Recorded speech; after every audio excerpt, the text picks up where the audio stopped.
Kong-Jui et Pat-Jui.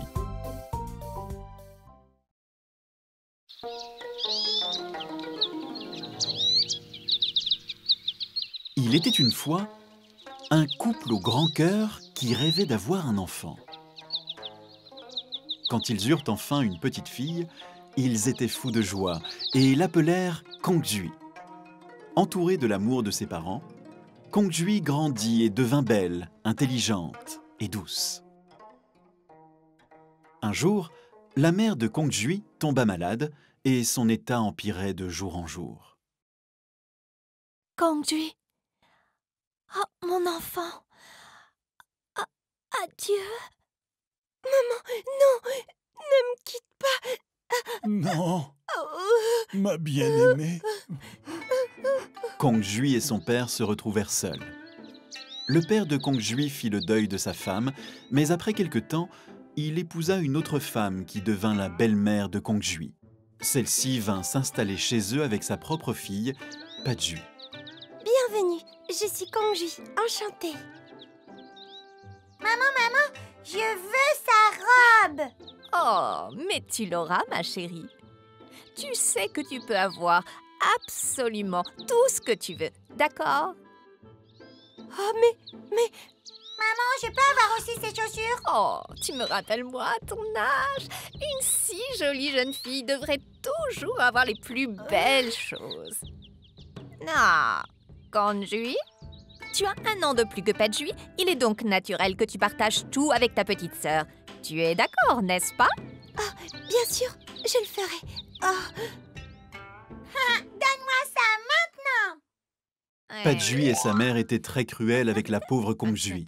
Elle gardait toute la bonne nourriture et les beaux vêtements pour elle, pendant que Kong-Jui portait des guenilles et travaillait dur. Kong-Jui, ici. Kong-Jui. Eh bien, nous allons aller au marché. Prends cette jarre et remplis-la d'eau. D'accord, Kong-Jui? Oui, je m'en occupe. Et ne traîne pas. Remplis-moi cette jarre, on est bien d'accord?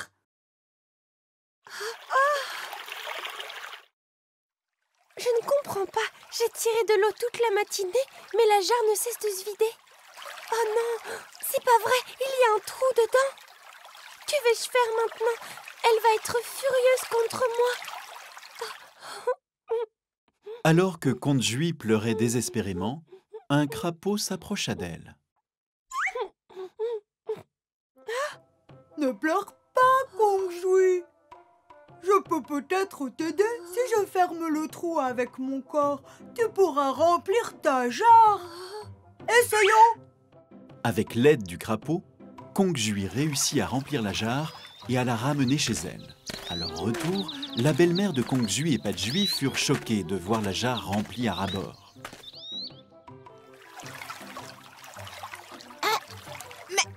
Comment a-t-elle pu faire pour réparer la jarre? Le jour suivant, la belle-mère décida de lancer un défi encore plus grand à Kong-Jui. Oh. Kong-Jui, je veux que tu laboures le champ de cailloux. Tiens, là, prends cette binette. Mais pas avec une binette en bois.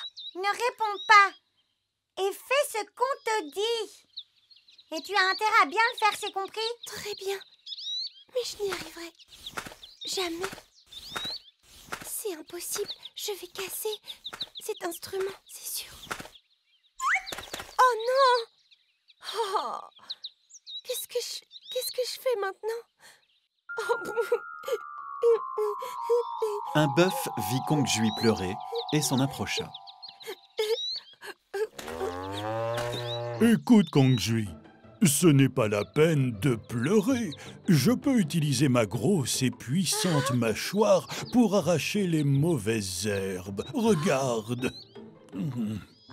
Le bœuf parcourut le champ de cailloux en mangeant les mauvaises herbes qu'il trouvait. Grâce à son aide, le champ fut vite labouré. Mais qu'est-ce que c'est? Comment cela est-il possible? Comment as-tu pu labourer tout ce champ toute seule? Quelques jours plus tard, un grand banquet était organisé au village. La belle-mère de Kong-Jui et Pat-Jui passèrent la matinée devant le miroir à s'habiller et à se préparer. Du tout comme ça. C'est joli, hein? Oh, comme tu es jolie, Pat-Jui. Oh, Conduit. Tu pourras venir à la fête, mais seulement après avoir séché et moulu 3 sacs de riz dans le garde-manger et tissé tout un rouleau de tissu. Ne viens pas avant d'avoir fini. C'est d'accord, Conduit? C'est compris? Mais je ne peux pas faire tout ça en un seul jour. Ce n'est pas notre problème. Fais ce qu'on te dit et ne réponds pas. Cette fois, ces petits tours ne l'aideront pas. Elle n'arrivera jamais à tout faire aujourd'hui. Elle n'aura même pas le temps de penser à venir au banquet.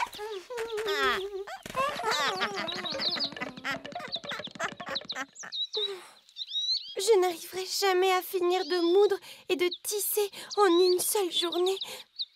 Sur ces mots, des moineaux se posèrent à côté d'elle.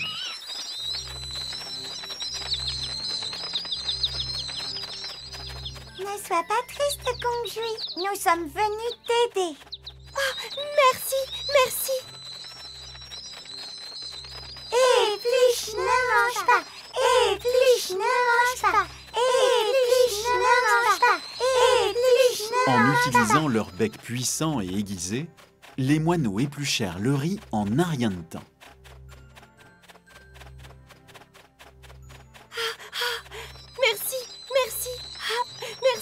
Merci, gentil moineau.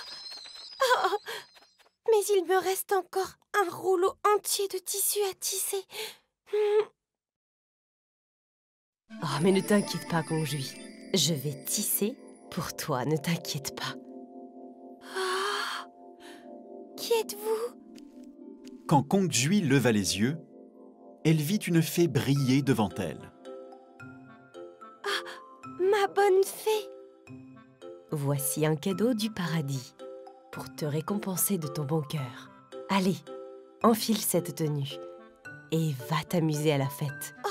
Je peux aller vraiment au banquet? Je suis si heureuse. Merci, ma bonne fée. Merci. Kong-Jui était impressionnée et confuse, mais elle accepta la jolie tenue et se mit en route pour le banquet. Ah là, c'est comme dans un rêve. Je ne me reconnais même pas dans ces si jolis vêtements et dans ces si belles chaussures. C'est un miracle. À ce moment-là, le cortège du prince passa.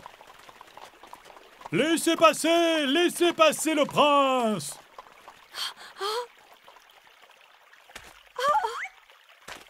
Ma chaussure, qu'est-ce que je fais maintenant?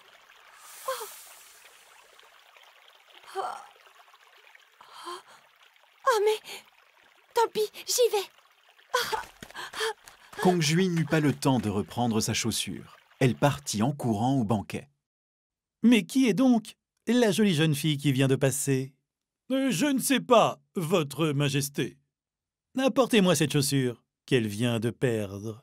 Oh, oui. La voilà, sire. Je veux que vous recherchiez dans tout le village le pied qui rentre dans cette chaussure. Je veux épouser cette fille. Entendu. Quand Kong-Jui arriva au banquet, tout le monde remarqua sa beauté et sa grâce extraordinaires. Oh, je ne savais pas qu'il y avait une aussi jolie jeune fille dans le village. Oh, ce doit être un ange tombé du ciel, assurément. Oh! Regarde! Mais qui est-ce? Mais qui ça peut bien être? Mais c'est Kong-Jui! Oh!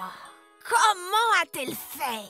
Et où a-t-elle trouvé ces chaussures? Ce n'est pas toi qui les lui as achetées, n'est-ce pas? Mais bien sûr que non! Ah. Le prince était hanté par la beauté de Kong-Jui et son visage ne sortait pas de son esprit. Il attendit impatiemment des nouvelles d'elle. Alors, l'avez-vous enfin retrouvée? Où en êtes-vous? Je suis désolé, sire, nous avons cherché partout, mais... nous n'avons pas trouvé. J'exige que vous la retrouviez tout de suite. Entendu? C'est la seule maison où nous n'avons pas encore été. J'espère qu'elle habite ici. J'ai été envoyé par le prince pour identifier la propriétaire de cette chaussure. Il souhaite l'épouser. Toutes les femmes de cette maison doivent se présenter à moi. Ah, comment? Cette chaussure? Ah! Eh bien, ça doit être la mienne. J'ai perdu ma chaussure hier. Laissez-moi l'essayer. Vite, vite! Oh, maman, votre grand pied ne rentrera jamais dedans. C'est complètement serré. Regardez. Mais ça me va, vous voyez? Attention, elle se déchire. Veuillez la retirer. N'y a-t-il pas d'autres femmes dans votre maison? Dites-moi. Non, personne. Juste Kongjui. Mais c'est seulement notre bonne. Ça ne peut pas être elle. Jamais. Ça ne peut pas être elle. C'est la dernière maison du village. Je dois faire essayer cette chaussure à toutes les femmes présentes. Comment? Viens, Kongjui! Viens ici si tu as terminé. Oui, j'arrive. Mais elle ne peut pas l'essayer, c'est la bonne. Elle n'est personne. Personne. Silence! S'il vous plaît, veuillez l'essayer. Mais je la reconnais. J'ai l'autre chaussure. Alors ce doit être vous. Je suis si heureux de vous avoir enfin trouvé. Veuillez venir avec nous pour rencontrer le prince, il vous attend. Suivez-moi, vous allez devenir princesse. Oh, mais c'est ridicule! Ridicule! Ce doit être une blague. Oh, Kongjui, ma chère sœur, emmène-moi avec toi. Je ne peux pas épouser le prince, moi aussi. Oh, pitié, je veux me marier. Oh, je me rends compte maintenant que j'aurais dû être plus gentille avec elle. Il est trop tard maintenant. Moi aussi, je veux me marier. J'ai entendu beaucoup de bonnes choses sur vous et votre bon cœur. J'aimerais punir votre belle-mère et Padjui pour avoir été si cruelle avec vous. Ne le faites pas. Elle reste ma belle-mère et ma demi-sœur. Elle pourrait peut-être vivre avec nous, mon prince. Alors c'est vrai, vous avez vraiment un cœur noble. Très bien, je ferai ce que vous me demandez. Préparez mon mariage avec Kongjui. Je vais l'épouser sans plus tarder. Bien que Kongjui ait souffert à cause de sa belle-mère et de sa demi-sœur, sa nature généreuse gagna le cœur du prince et toucha tous ceux qui la connaissaient. Oh, qu'est-ce qu'elle est belle. Elle est tellement charmante. Oh, je suis tellement heureux pour elle, c'est formidable. Les 3 petits cochons. Papa Longue-Jambe. Les voyages de Gulliver. Peau d'âne, Peter Pan. Anne et le bonheur.